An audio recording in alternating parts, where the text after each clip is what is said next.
Now, in this particular activity, after reading the poem very carefully, we have to complete the table.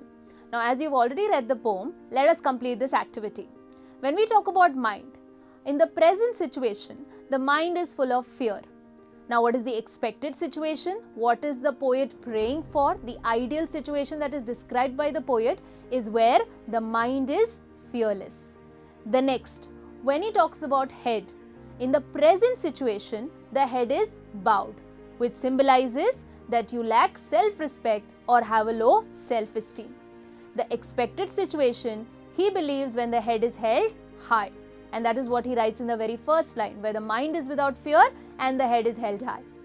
Then when he talks about knowledge, in the present situation, when this poem was written in the pre-independence era, he talks about knowledge, which is actually a prerogative of a few chosen ones, a privilege, an entitlement that is given only to few people.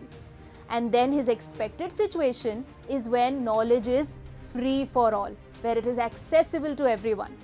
The next, when he talks about words, according to him, during that time, words were shallow, they were superficial, and his expectation is that truthfulness prevails. That means truth should exist, should be spoken out no matter what.